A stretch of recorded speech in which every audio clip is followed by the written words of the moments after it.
Polynomial फंक्शनची degree आहे 4 आणि याला x-1 म्हणजे लिनियर इक्वेशन डिग्री 1नी डिवाइड करायचं आहे. Division, long division method.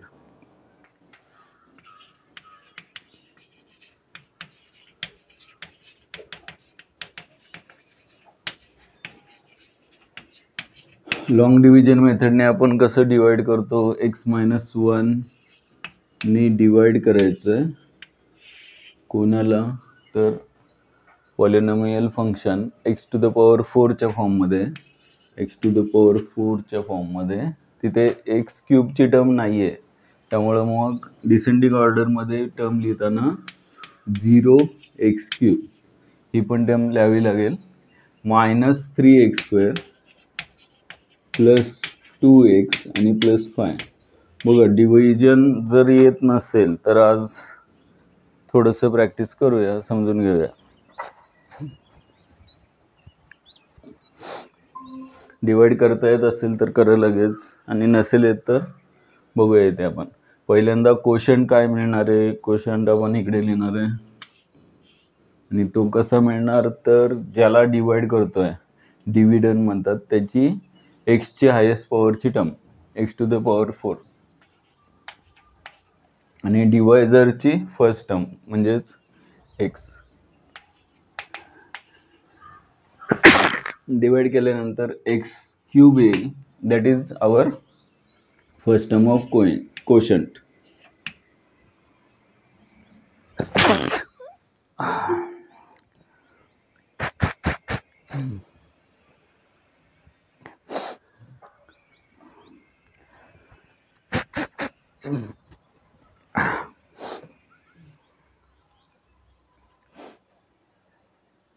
ठीक आहे, फर्स्ट टर्म कोशंटची x³ मिळेल आणि मग कोशंटच्या टर्मने काय करायचं, डिवायझरच्या प्रत्येक टर्मला मल्टिप्लाय करायचं.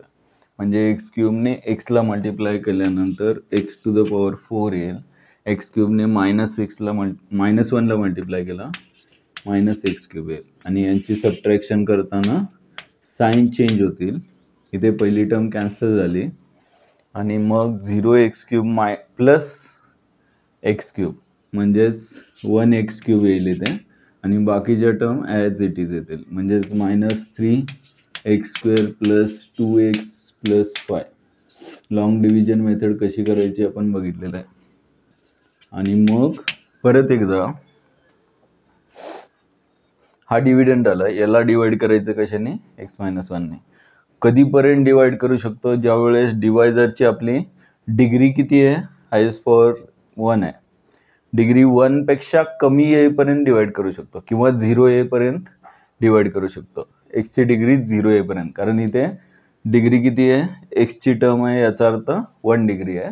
आणि 0 डिग्री येईपर्यंत म्हणजे कॉन्स्टंट टर्म येईपर्यंत डिवाइड करता येईल. आता परत डिवाइड करताना x³ म्हणजे ज्याला डिवाइड करायचं आहे त्याची हायेस्ट पॉवरची टर्म x⁴ आणि ज्याने डिवाइड करायचं आहे त्याची फर्स्ट टर्म. डिवाइड केल्यानंतर आपल्याला x² मिळेल. हा मिळाला आपल्याला सेकंड कोशंट x². आता परत काय करूया, x² नी प्रत्येक टर्मला मल्टिप्लाय करूया. x ला मल्टिप्लाय केलं की x³ मिळेल. x ने -1 ला मल्टिप्लाय केलं की x² ने -1 ला मल्टिप्लाय केलं -x² मिळेल. आणि मग यांची सबट्रॅक्शन करताना साइन चेंज होतील आणि इथे परत एकदा फर्स्ट टर्म कॅन्सल होते, म्हणजे आपला कोशंट बरोबर आहे. आणि मग यांची सबट्रॅक्शन -3x² + 1x² म्हणजे -2x² येईल. बाकीच्या टर्म आहे तसे राहतील. ही झाली लॉंग डिव्हिजन मेथड बघतोय आपण. परत एकदा -2x² ला कशाने डिवाइड करायचं, x ने, म्हणजेच कोशंट इथे मिळेल -2x. नेक्स्ट कोशंट आला आपला -2x आणि -2x ने प्रत्येक टर्मला मल्टिप्लाय करायचं आहे. -2x ने x ला मल्टिप्लाय केलं की -2x², -2x ने -1 ला मल्टिप्लाय केलं तर +2x. आणि मग यांची सबट्रॅक्शन करताना साइन चेंज होतील आणि -2x² + 2x² कॅन्सल होईल आणि +2x -2x पण कॅन्सल होईल आणि मग 5 फक्त राहील, तो रिमाइंडर आला आपला. बघा, थोडक्यात पॉलिनॉमियल फंक्शनला ज्यावेळेस तुम्ही एखाद्या लिनियर इक्वेशननी डिवाइड करता, म्हणजे एक्स टू द पॉवर 4ला एक्सच्या हायेस्ट पॉवर 1नी डिवाइड करता, म्हणजे याची डिग्री 1 आहे, याची डिग्री 1 आहे, तर रिमाइंडर काय राहू शकतो, तर डिग्री 0 राहू शकते. 5 आहे म्हणजे कॉन्स्टंट टर्म आहे, कॉन्स्टंट टर्म याचा अर्थ याची डिग्री 0 आहे. मग 0 डिग्री असेपर्यंत आपण डिवाइड करायचं आहे आणि मग हा आला रिमाइंडर. रिमाइंडर थेरम काय सांगतो, तर याचं कन्क्लुजन आपण लगेच इथे बघूया कसं मिळेल. बघा, समजा मी या फंक्शनमध्ये value of P X at X is equal to, हा जो डिवायझर आहे एक्स मायनस 1, हा जर 0 घेतला तर एक्सची व्हॅल्यू काय मिळते, 1. At X is equal to 1 मला व्हॅल्यू फाइंड करायची आहे, म्हणजेच पी ऑफ 1 फाइंड करायचं आहे. आणि पी ऑफ 1 म्हणजे दिलेल्या पॉलिनॉमियल फंक्शनमध्ये, पॉलिनॉमियल फंक्शन अगोदर लिहितो, P X is equal to X to the power 4 minus 3x² plus 2x plus 5. आणि याच्यामध्ये एक्सची व्हॅल्यू जर 1 घेतली तर काय मिळणार आहे बघा, 1 to the power 4 minus 3 into 1² plus 2 into 1 plus 5. म्हणजेच 1 to the power 4 1, 3 into 1² is minus 3 plus 2 into 1 2 plus 5, 2 plus 5 7, 7 minus 3 4, 4 plus 1 is 5. थोडक्यात पी ऑफ 1 काय आला, 5 आलं, आणि रिमाइंडर पण आपला काय आलेला आहे, 5 आलेला आहे. कन्क्लुजन काय, रिमाइंडर थेरम काय सांगतो, तर value of the function at X is equal to 1 काय असते, that is the remainder when P polynomial function P X is divided by X minus 1. म्हणजे एखाद्या पॉलिनॉमियल फंक्शनला लिनियर इक्वेशननी किंवा रूटने डिवाइड केलं. आपण याला नंतर काय म्हणणार आहे, झिरो कधी म्हणणार आहे, ज्यावेळेस रिमाइंडर काय असेल, 0 असेल. रिमाइंडर 0 नाही राहते म्हणजेच व्हॅल्यू ऑफ द फंक्शन 0 नाही येते. जर 0 येत नसेल तर याला रूट नाही म्हणणार आहे आपण, पण या व्हॅल्यूला जर 0 आला असतं म्हणजेच रिमाइंडर 0 आला असता, म्हणजेच दिलेल्या पॉलिनॉमियल फंक्शनला completely divisible by X minus 1 असतं, तर तुम्ही म्हणलं असतं की x minus 1 is the factor. पुढे जाऊन आपण याला काय म्हणणार आहे, factor of this polynomial function. का तर एक्स इज इक्वल टू 1 हा काय आहे, 0 आहे किंवा रूट आहे. ॲक्च्युली आपल्याला याच्यावरून कन्क्लुजन काय काढायचं आहे की एखाद्या पॉलिनॉमियल फंक्शनला लिनियर इक्वेशनने किंवा एक्स मायनस 1ने डिवाइड करून जी व्हॅल्यू मिळते, रिमाइंडर जो मिळतो, तो रिमाइंडर म्हणजेच व्हॅल्यू ऑफ द फंक्शन असतं at X is equal to 1. कधी, एक्स मायनस 1ने डिवाइड केल्यावर. हे डिव्हिजन लिहून घ्या, लिहिलं नसेल तर. त्यानंतर व्हॅल्यू फाइंड करा, व्हॅल्यू ऑफ द फंक्शन. आणि अजून एक एक्झाम्पल असंच सॉल्व करूया ज्याच्यामध्ये आपण डिवाइड करणार आहे आणि रिमाइंडर येणारा त्या व्हॅल्यू ऑफ द फंक्शन आहे का त्या एक्सच्या व्हॅल्यूला, ते चेक करूया. एक क्वेश्चन इथे देतो मी.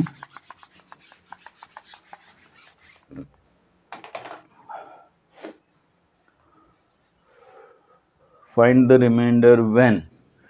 क्वेश्चन थोडा वेगळा आहे. आता ॲक्च्युली ही शॉर्टकट मेथड आहे, आपण हे डिवाइड करायची गरज नाही.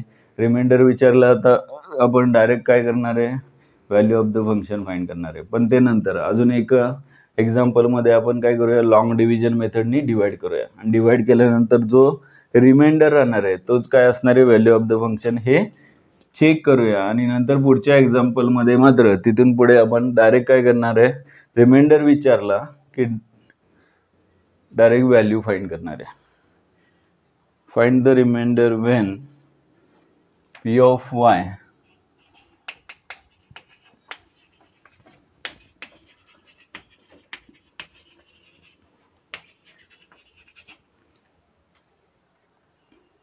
P of y is equal to y cube plus y square plus 2y plus 3. Y cube plus y square plus 2y plus 3 is divisible by y plus 2. Is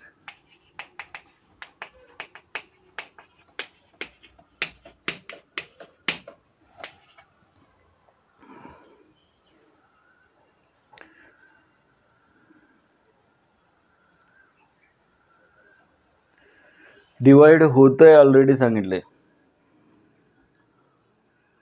sorry divisible नाही, divided by, is divided by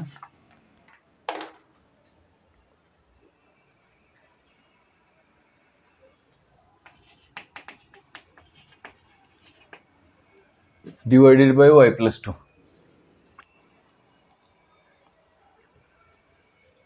divide करा, long division method use करा.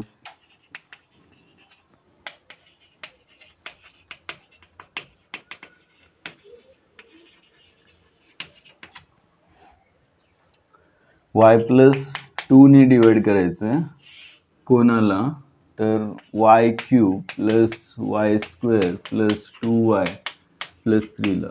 कुठली term missing नाही आहे, त्यामुळे 0 coefficient घ्यायची गरज नाही, आणि जो कोशंट येईल तो इथे लिहा. हे लिहिलंय का बघा, दोन्हीकडे आन्सर 5 आलाय.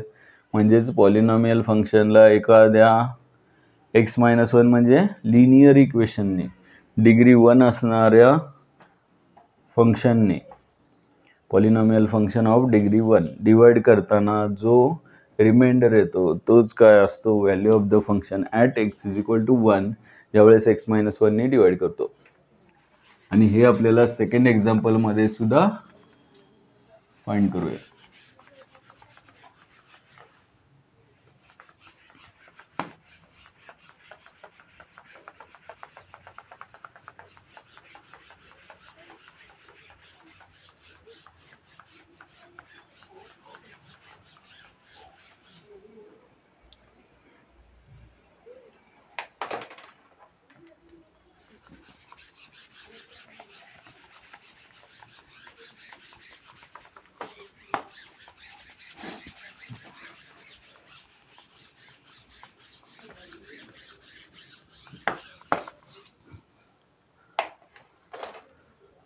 हे रिमाइंडर थेरम आणि दुसरा फॅक्टर थेरम आहे याच्यामध्ये. आणि जो आपल्याला 10चा जो पॉलिनॉमियल चॅप्टर आहे, मोठा आहे, तिथे लागणार आहे. तिथे मी परत सांगणार नाही आहे हे दोन्ही थेरम जे लागणार आहेत ते. त्यामुळं मग आता राशी तुमच्या फ्रेंड्सना सांगा मेसेज, आणि थेरम पण सांगा दोन्ही सुद्धा. आवाज येतोय का? डिवाइड करायचंय y³ plus y² plus 2y+3 ला y+2 ने डिवाइड करायचंय. कसं करायचं, तर पहिल्यांदा फर्स्ट टर्म जी आहे म्हणजे हायेस्ट पॉवरची टर्म y³ ला डिवायझर जो आहे म्हणजेच y+2 ची हायेस्ट पॉवरची टर्म डिवाइड करून y² येईल. हा पहिला क्वोशंट आला आपला. आणि मग y² नी प्रत्येक टर्मला मल्टिप्लाय करूया डिवायझरच्या. y² into y is y³, y² into 2y². आणि मग सबट्रॅक्शन केल्यानंतर, साईन चेंज केल्यानंतर पहिली टर्म कॅन्सल होईल. y² मायनस 2y² येईल, मायनस y² प्लस 2y+3. आणि मग सेकंड कोएफिशियंट आपल्याला पाहिजे ते कसं मिळेल, तर डिव्हिडंड जो आहे मायनस y² ला कशाने डिवाइड करायचं आहे, y ने. मायनस y येईल, that is second term of quotient minus y. आणि मायनस y ने प्रत्येक टर्मला मल्टिप्लाय करूया, y ला मल्टिप्लाय करूया प्लस 2 ला. आणि minus y into y is minus y², minus y into 2 minus 2y. आणि सबट्रॅक्शन करताना मग साईन चेंज होतील आणि 4y+3 येईल. इथे परत डिवाइड करता येईल आपल्याला. डिवायझर जो आहे त्याची हायेस्ट पॉवर 1 आहे आणि याची पण 1 आहे. 4y upon y is 4. म्हणजे नेक्स्ट क्वेश्चन आला आपला 4. आणि प्लस 4 नी प्रत्येकाला मल्टिप्लाय करूया, दॅट इज 4y आणि प्लस 8. आणि सबट्रॅक्शन करताना कॅन्सल झाले. 3 मायनस 8 किती, -5. याचा अर्थ value of the function at y is equal to -2. Check करूया, ती पण -5 येईल. इथे का बघा,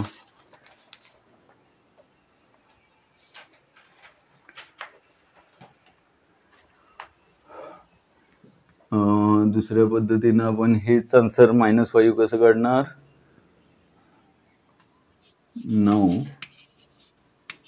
व्हॅल्यू ऑफ कुणाची व्हॅल्यू पी वाय वेन किंवा ॲट म्हणलं तर चालेल y is equal to -2 is P Y P of -2 is equal to दिलेल्या फंक्शनमध्ये y ची व्हॅल्यू -2 घ्यायची म्हणजेच -2चा क्यूब प्लस -2चा स्क्वेअर प्लस 2 इंटू -2 आणि प्लस 3. सॉल्व करा. आन्सर काय येणार आहे आपल्याला माहित आहे. एकच एक्झाम्पलमध्ये फक्त कन्फर्म करूया की ते आन्सर रिमाइंडर एवढं येतं. That is remainder theorem. याचा उपयोग अजून बरंच पुढे होणार आहे आपल्याला. -8 + 4 -4 + 3 म्हणजे -4 + 4 कॅन्सल. -8 + 3 किती -5 म्हणजेच P of -2 is equal to -5. That is value of the function at y is equal to -2 आणि y इज इक्वल टू -2 म्हणजेच फॅक्टर कोणता y + 2. हा फॅक्टर आला असता जर रिमाइंडर 0 आला असता तर, म्हणजेच व्हॅल्यू ऑफ द फंक्शन 0 असते तर, पण 0 नाही आहे रिमाइंडर. याचा अर्थ रिमाइंडर तेवढा येणार आहे -5. आणि मग याच्यावरून कन्क्लुजन काय,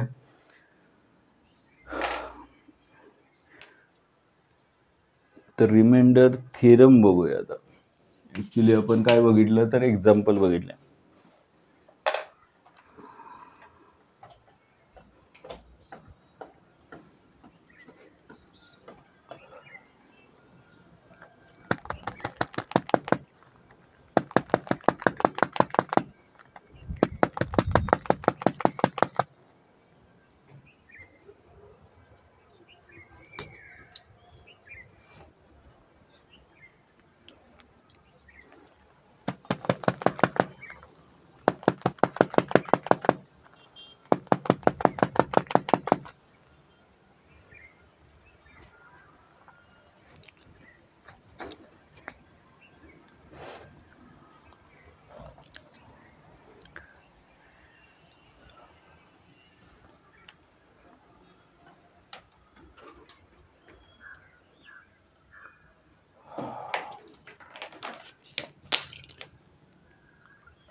बघा रिमाइंडर थेरम काय प्रकार आहे.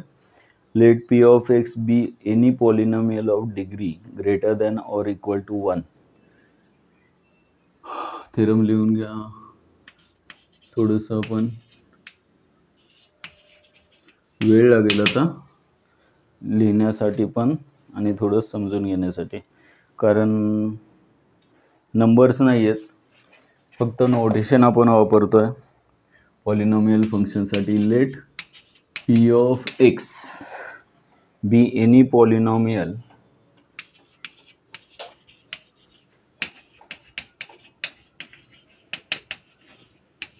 Of degree greater than or equal to 1.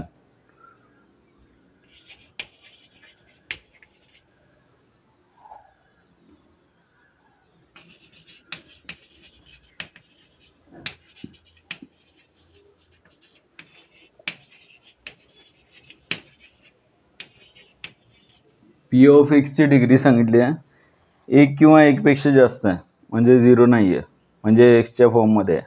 And A be any real number, and A B, A हा एक नंबर आहे, रियल नंबर आहे, any real,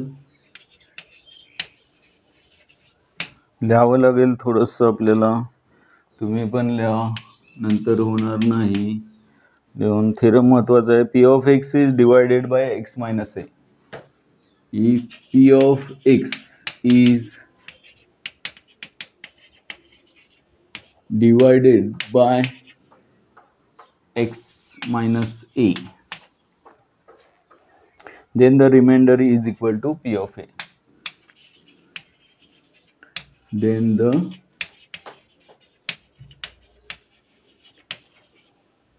remainder is equal to P of A.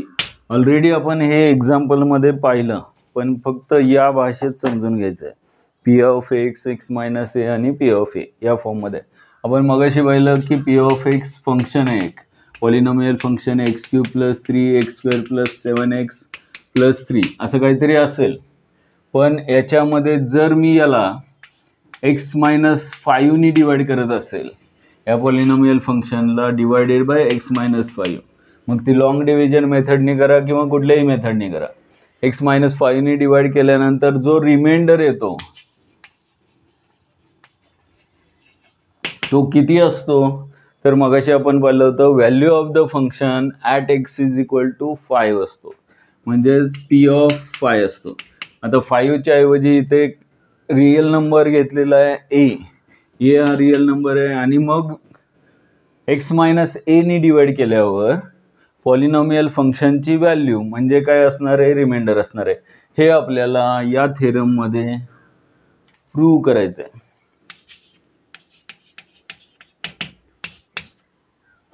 बघा परत एकदा थेरम बघूया. Let P of X be any polynomial of degree 1 or greater than 1, greater than or equal to 1, म्हणजे degree 1 असणार किंवा एक पेक्षा जास्त असणार. डिग्री 1 म्हणजे काय, डिग्री 1 असणार पॉलिनॉमियल फंक्शन म्हणजे काय, एक्स मायनस 2 एक्स प्लस 5, म्हणजेच एक्सची हायेस्ट पॉवर 1, ज्याला आपण म्हणतो लिनियर इक्वेशन, लिनियर पॉलिनॉमियल पण म्हणतो. असं पॉलिनॉमियल फंक्शन कोणतं आहे, जे डिवाइड ज्यानं करतोय ते, आणि 1 किंवा 1 पेक्षा जास्त असणारी डिग्री पॉलिनॉमियल फंक्शन आहे पी ऑफ एक्स. याला एक्स मायनस एनी डिवाइड करतोय, आणि त्यावेळेस मग रिमाइंडर काय येणार आहे, मग अशी पाहिलं त्याप्रमाणे पी ऑफ ए हा रिमाइंडर येणार आहे. हे प्रूव्ह करण्यासाठी काय करूया आपण, तर एक फॉर्म्युला लिहूया.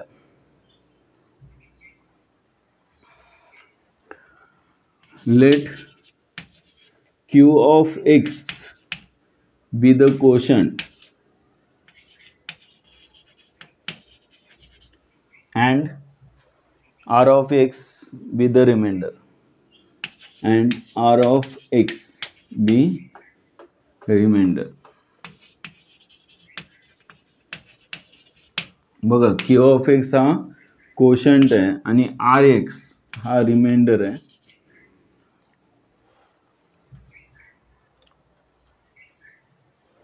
When Px is divided by x minus a, when P of X is divided by x minus a. इथे एक छोटंसं एक्झाम्पल घेऊया आपण. जर मी 15ला 2नी डिवाइड करत असेल, 2 7 जा 14 आणि रिमाइंडर 1 येतो, म्हणजेच 15 इज इक्वल टू, आपल्याला माहिती आहे 15ची व्हॅल्यू, हा जो डिवायझर आहे, हा जो कोशंट आहे आणि हा जो रिमाइंडर आहे, त्याच्या फॉर्ममध्ये कसं लिहिता येतं, तर divisor multiply by quotient plus remainder. हा फॉर्म्युला आपण मागच्या 1-2 वर्षामध्ये खूप वेळा पाहिला आहे. म्हणजे 2 मल्टिप्लाय बाय 7 प्लस 1 हा फॉर्म्युला कोणासाठी, तर डिव्हिडंडसाठी. इथे डिव्हिडंड कोण आहे, कोणाला डिवाइड करायचं आपल्याला, पी ऑफ एक्सला. त्यामुळं मग या फॉर्ममध्ये थोडक्यात हा फॉर्म्युला काय आहे, तर dividend is equal to divisor multiply by quotient plus remainder. हा एक फॉर्म्युला आपल्याला माहिती आहे. म्हणजे या ठिकाणी ज्यावेळेस पी ऑफ एक्सला डिवाइड करणार आहे आपण एक्स मायनस एनी, त्यावेळेस ज्याला डिवाइड करतोय that is dividend is equal to divisor कोण आहे तर X minus A multiply by, इथे कोशंट 7 आला होता तसा इथे कोशंट काय मानलेलं आहे आपण क्यू ऑफ एक्स मानलेलं आहे, प्लस रिमाइंडर कोण आहे तर आर ऑफ एक्स. हा फॉर्म्युला समजते का बघा. मी काय लिहिलं आहे simple dividend is equal to divisor multiply by quotient plus remainder, एवढा सिम्पल फॉर्म्युला लिहिलेला आहे.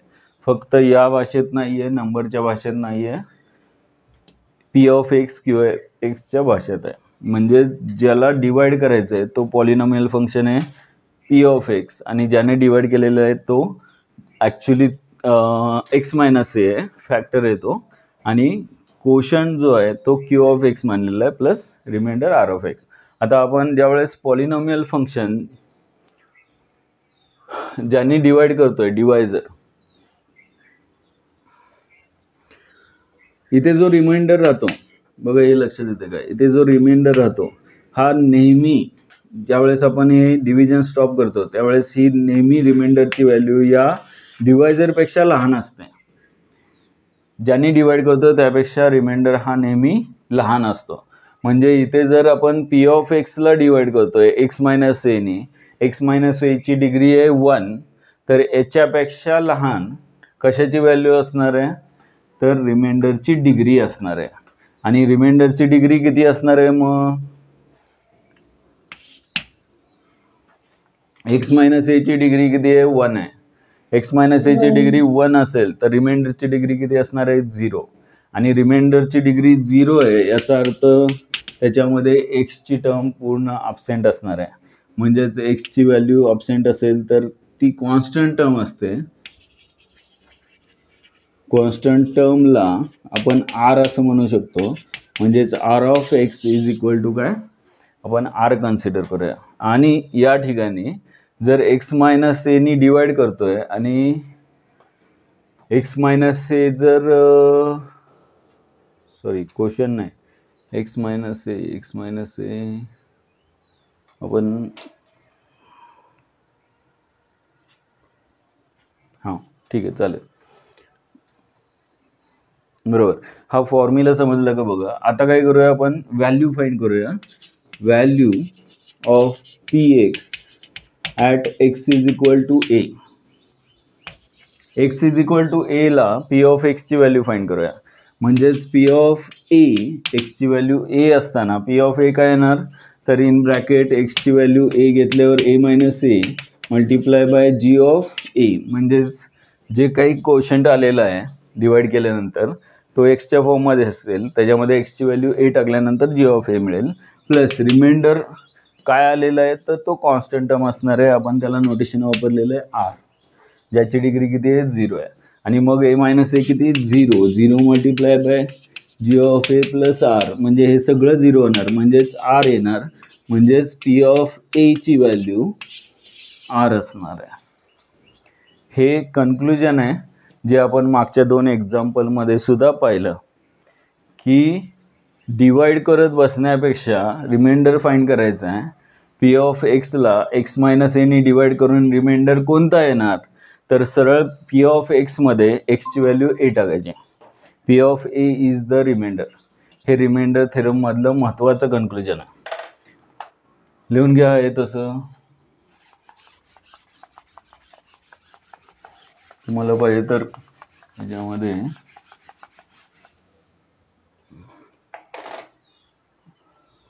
याच्यावरून काही कन्क्लुजन रिमार्क लिहायचेत आपल्याला, ते बघूया. फक्त ह्याच्यामध्ये एक स्टेटमेंट म्हणजे याच्यावरून एक स्टेटमेंट जे मिळणार आहे ते असं असेल, this shows that the remainder is P of A when P X is divided by X minus 1. याच्यावरून कन्क्लुजन काय, this shows that the remainder is P of A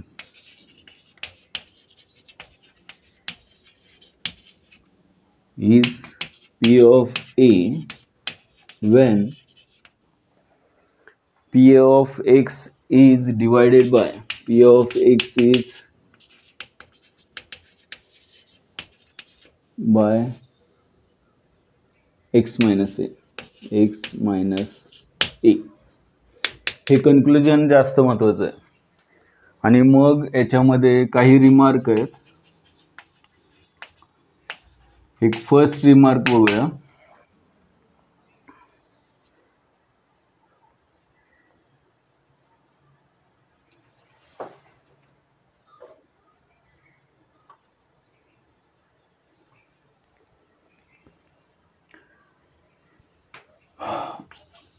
P of X is divided by if म्हणूया. बघा 4 remark आहेत जे तुम्हाला सहज समजणार आहेत. लिहून घ्या आहे तसे. इफ हे थेरम झाल्यानंतर लिहिले तर चालतील. If P of X is divided by X minus A. X minus A नको. P of X is divided by X plus A. The remainder is the value of Px at x is equal to minus A. Remainder काय असेल मग? The remainder is x minus A ने divide केल्यावर reminder काय येतोय? तर P of A. x minus A ने divide केल्यावर P of A is the remainder. x plus A ने डिवाइड केला तर रिमाइंडर काय येणार आहे? is the value of Px at x is equal to काय? minus A. That is P of minus A is P of minus A is remainder. हा एक remark आला. त्यानंतर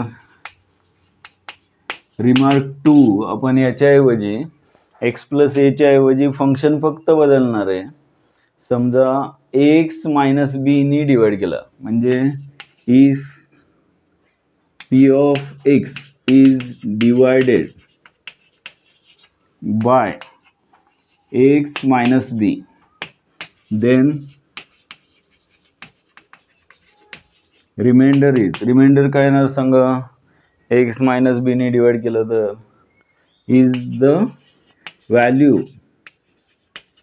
of Px. Px ची व्हॅल्यू असणार ॲट x च्या कोणत्या व्हॅल्यूला Px ची व्हॅल्यू असणार? x plus minus A factor होता त्यावेळेस x च्या कोणत्या व्हॅल्यूला Px ची व्हॅल्यू म्हणजेच रिमाइंडर होती P ऑफ A ला. म्हणजेच हे कसं मिळालं तर x minus A equal to 0 घेऊन x is equal to A येणार आहे.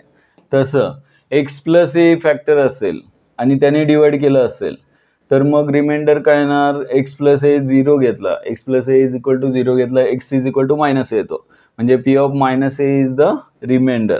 तसा इथे रिमाइंडर काय असणार आहे? ax minus B equal to 0 घेऊन ax is equal to B म्हणजे x इज इक्वल टू काय? b upon A. एवढं समजलं पाहिजे. x is equal to b upon A. जर 2x मायनस 3 नी डिवाइड केल्यावर रिमाइंडर काय येणार? तर x is equal to 3/2. 2x minus 3 असेल तर इथे x मायनस बी असेल तर मग x minus B equal to 0 घ्या आणि मग x ची व्हॅल्यू जी मिळेल त्या व्हॅल्यूला रिमाइंडर असणार आहे. दॅट इज रिमाइंडर काय असणार आहे? P of b upon A. x ची व्हॅल्यू b अपॉन ए असताना P of b upon A is the remainder. हा रिमाइंडर असेल, इथे हा रिमाइंडर असेल. त्यानंतर रिमार्क 3 मध्ये फक्त फंक्शन बदललेलं आहे, बाकी काही नाही, कन्सेप्ट तोच आहे. रिमार्क 3 मध्ये P of X is divided by ax plus b असेल. P of X if P of X is divided by X minus बीच्या ऐवजी ax प्लस बी असेल, देन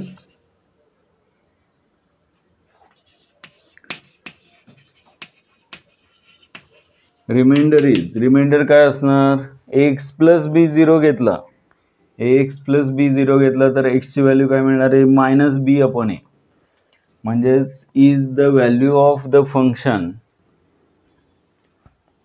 डायरेक्ट लिहितो आता P of minus B upon A. आणि remark 4 मध्ये function फक्त बदललेलं आहे,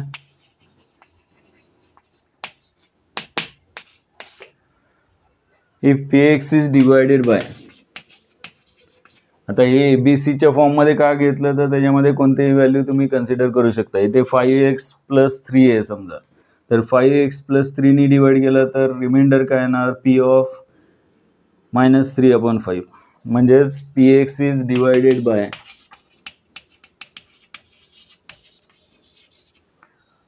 शेवटचं फंक्शन आहे b minus X divided by b minus x.